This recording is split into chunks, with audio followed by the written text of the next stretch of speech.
अब दूसरा पार्ट, जब मैं मसीह में आ गया, मैंने वायदे पढ़ लिए।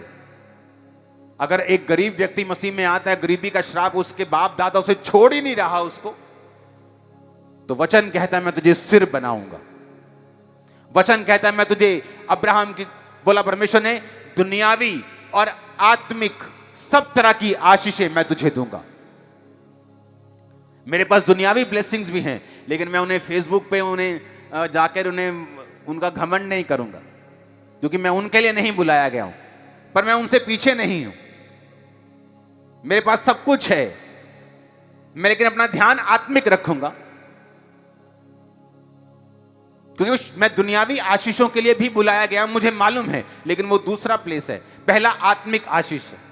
अगर मैं आत्मा में बढ़ूंगा तो दुनियावी आशीषें मेरे पीछे पड़ के मुझे मिलेंगी, बाइबल कहती है। हालेलुया। लेकिन मैं इतना क्रेजी नहीं कि अपनी गाड़ियों को फेसबुक पे शो करता रहूं, क्योंकि मुझे मालूम है ये मेरी ही हैं, क्योंकि मैं जीसस का हूं। आमीन। हर दुनिया की बेस्ट ब्लेसिंग आज जैसे उस ऑयल को आप सिर पे लगाएंगे, आपकी लाइफ का हिस्सा होगी इन जीसस ने। आमीन। 7 बार चाहिए और ऊंचा चाहिए।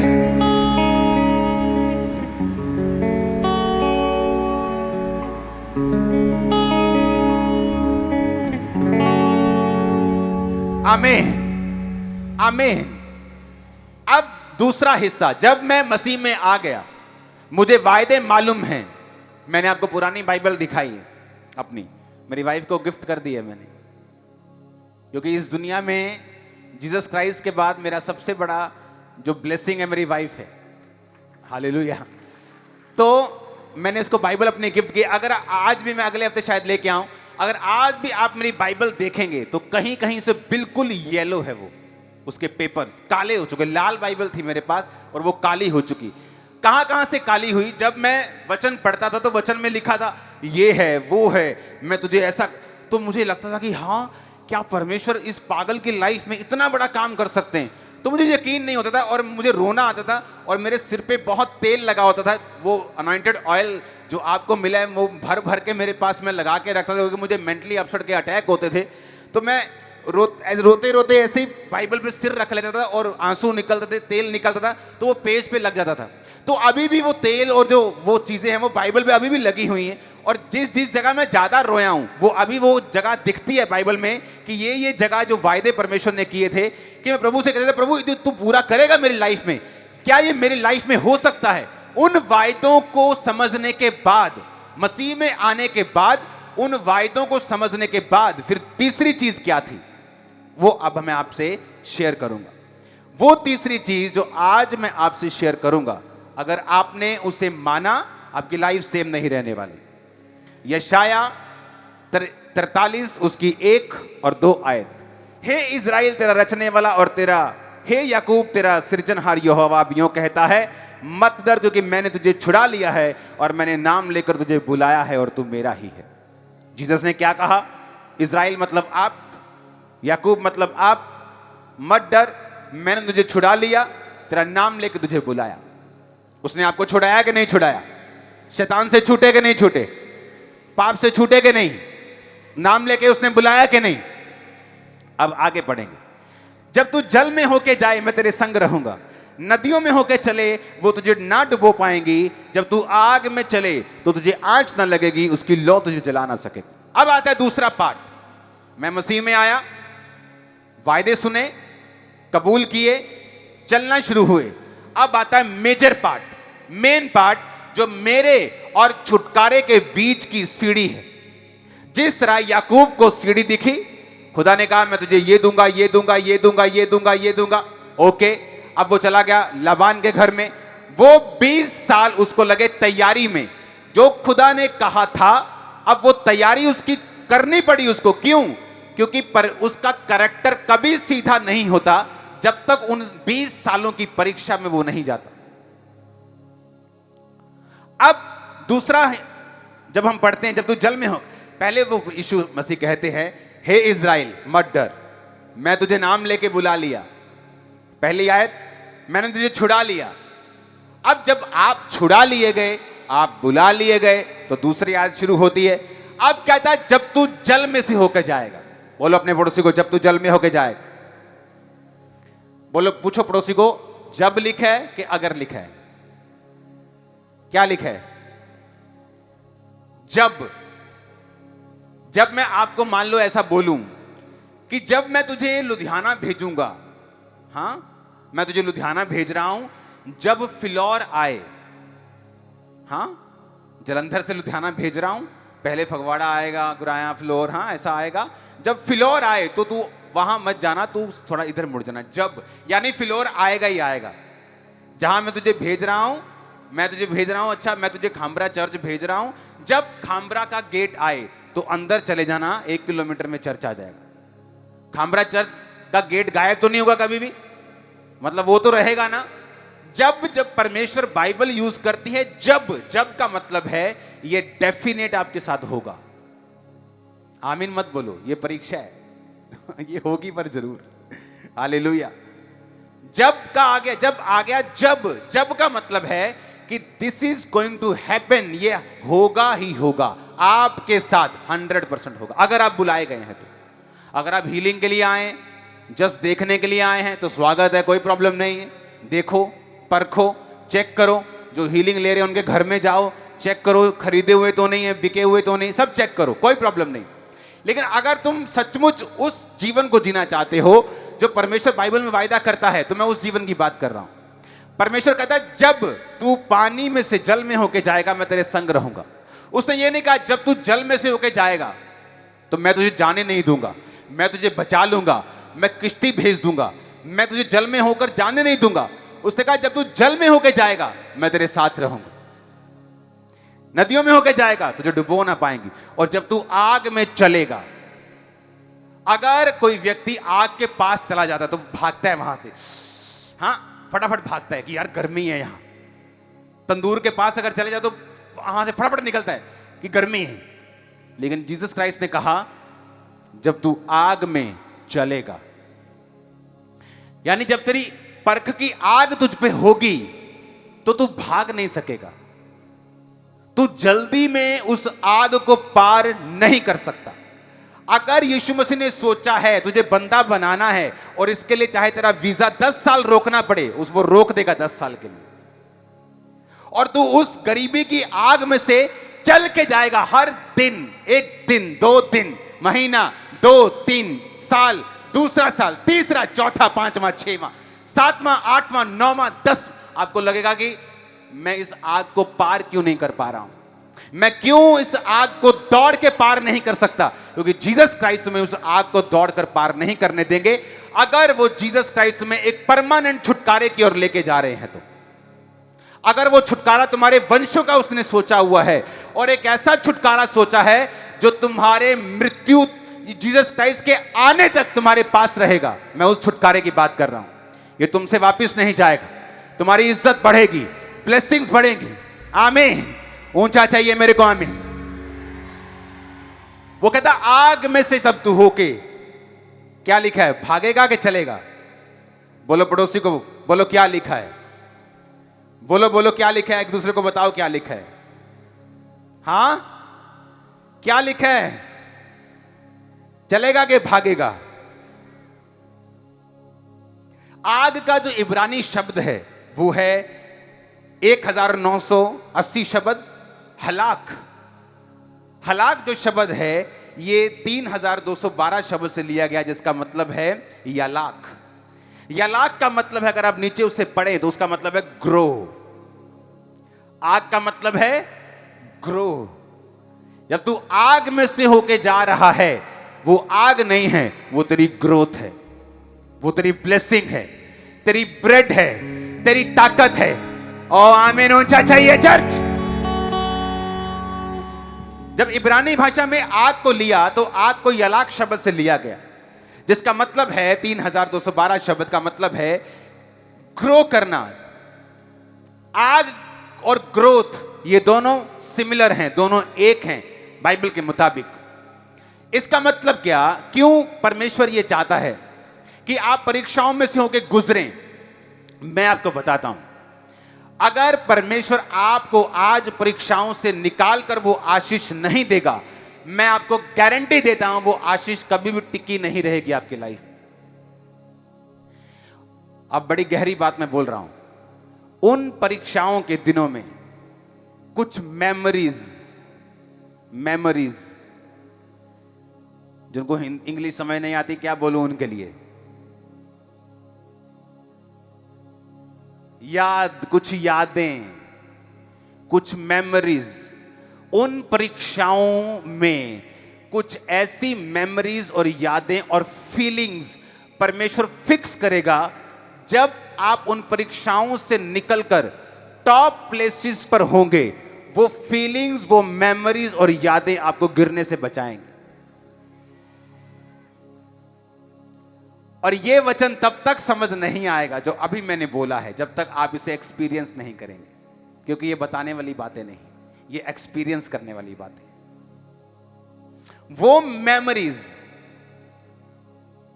वो यादें, वो तरीके, वो परमेश्वर का हाथ, वो काम करने का वे और तरीका, और वो सिचुएशन और वो परिस्थिति, जब आप एक लेवल पर पहुंच जाएंगे, आपको उस लेवल को मेंटेन करने के लिए आपकी हेल्प करेगी। और इसीलिए परमेश्वर चाहता है कि जब तू जल में जाए, जब तू नदी में जाए, जब तू आग में चले, तो मैं तेरे संग हूंगा। दूसरों को वो आग जला देगी पर वो तुझे जला नहीं पाएगी। दूसरे उस पानी में डूब जाएंगे पर तुझे डुबो नहीं पाएंगे। ये फर्क होगा कि तुम मेरे द्वारा ठहराई गई एक असली परीक्षा में हो, जो तुम्हारे भले और तुम्हारे फायदे के लिए है। और बिलीव करना, 100 में से 100 लोगों को परीक्षा अच्छी नहीं लगती, इंक्लूडिंग मी। मैं भी बीच में हूं आपके। चाहे हमें मालूम हो कि आने वाले समय में परमेश्वर क्या करने जा रहा है, इस परीक्षा के बाद वो क्या करने जा रहा है, तब भी हमें वो परीक्षा अच्छी नहीं लगती। जब पंछी अपने बच्चों को उड़ना सिखाते तो ऊपर पहाड़ से उन्हें फेंक देते हैं, वो ऐसे ऐसे करता, नीचे गिरता, डर में, सहम में, नीचे ना मर जाऊं, नहीं उड़ पाता, मां फिर पकड़ लेती, फिर फेंकती और फिर उसको उड़ना सिखाती। यीशु मसीह नहीं चाहता कि आप सदा फौड़ियों के सहारे चलें, वो आपको भगाना चाहता है। वो नहीं चाहता कि वो आपकी मां हमेशा आपके मुंह में रोटी डालती रहे, वो खुद आपको उड़ना सिखाना चाहता है। और उसके लिए वो आपको ट्रेंड करेगा, उसके लिए वो आपकी परीक्षा करेगा, उसके लिए वो आपको आग में से, पानी में से चलाएगा, ना कि भगाएगा। वो एक पेशेंस, एक धीरज आप में पैदा करेगा। और जब आप उससे निकल जाएंगे वेल बिहेव के साथ, प्रेयर्स, फास्टिंग के साथ, गुड कैरेक्टर के साथ, तो मेरी बात नोट कर लेना, इस पूरी दुनिया में आपके जैसा एक भी मैच नहीं होगा। और आमीन ऊंचे वाला चाहिए। पूरी दुनिया में वर्ल्ड घूम लेना, आप इतने ब्लेस्ड होंगे। आपको मालूम होगा कि आप यूनिक हैं।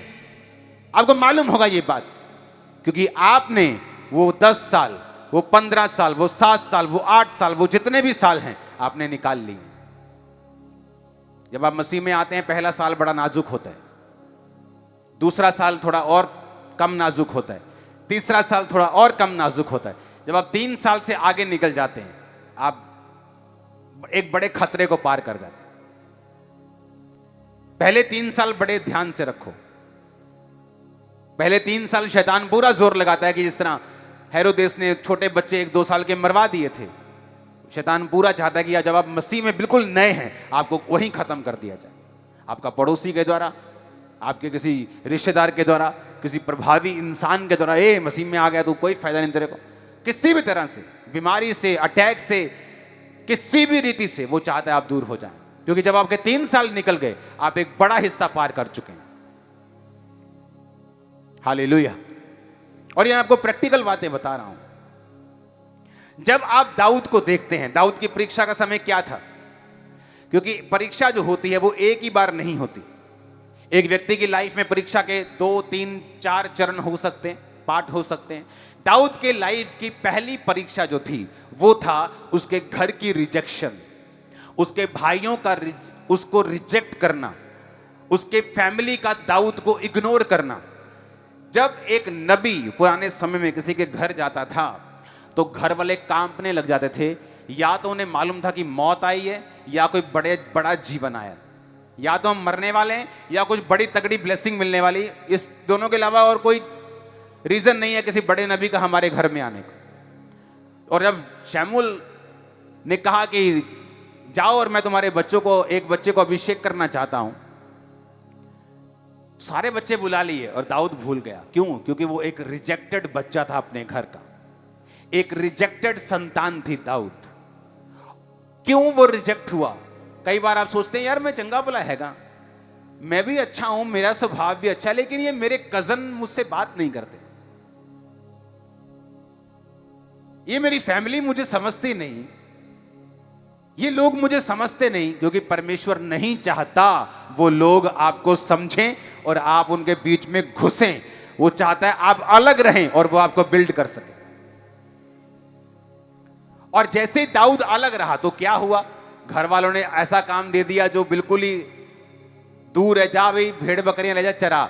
जब भेड़ बकरियां चराता था दाऊद तो उससे लगता था कि वो घर का एक रिजेक्टेड पर्सन है, वो एक जिसे बोलते हैं कि अभागा, हां अभागा बच्चा, बोलते ना मैं अनलकी हूं, मेरे साथ ये नहीं हुआ, मेरे साथ ये नहीं हुआ, वो कितना लकी है, हां मैं अनलकी हूं, लोग बोलते हैं ना ऐसे।